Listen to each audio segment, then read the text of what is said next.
I'd like to start off by saying I apologize for last video's low qualityness. I was editing that till like 4 in the morning on a school night. I was just tired as shit and I just wanted to get it out. I just had to keep editing, so the quality of that video is pretty bad, but like I said, I'm trying to upload less and put more quality into them. Afro Samurai is a masterpiece you probably haven't seen but should, and if you have, congratulations, you're some of the lucky few out there.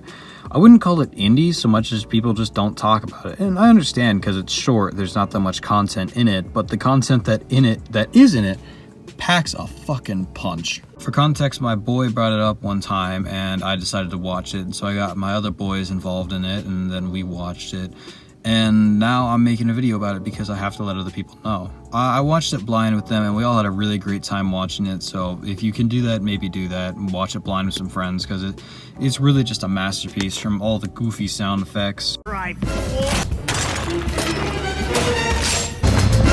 to some of the just like funniest moments you can find in anime history.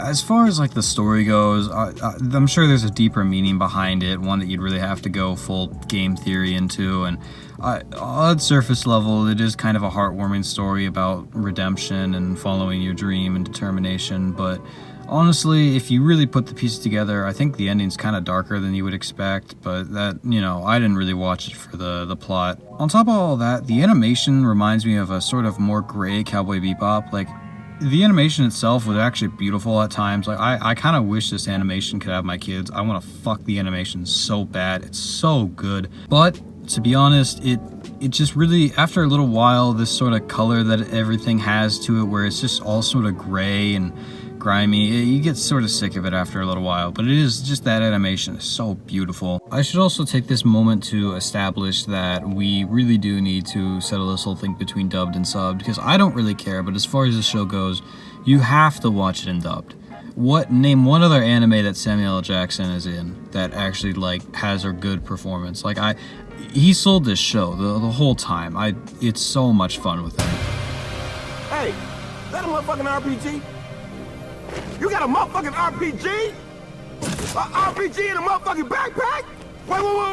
Wait, can we talk? The beauty in this show is that it also just catches you off guard. Like I said, between either the goofy sound effects or cough cough, that scene, you just sort of never know what it's gonna throw at you, whether it's some like weird super dark grisly like bloodfest scene or some kind of weird almost comedy scene that you would find out of like some sort of a 1960s like family show. This whole series, I guess it's a series, I haven't seen the movie because, you know, I don't watch anime movies most of the time, but as far as the 5 episodes it takes to finish this show completely, I think it tells a better story than shows that might need cough cough over 1,000 episodes, cough cough.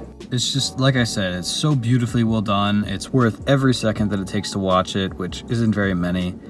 And yeah, just go watch this with friends if you can. It's so much fun. And as far as future videos go, I've got one, like I said, about Shrek coming up, hopefully. And I'll have an in-depth Breaking Bad one, hopefully. And that's about it. See ya.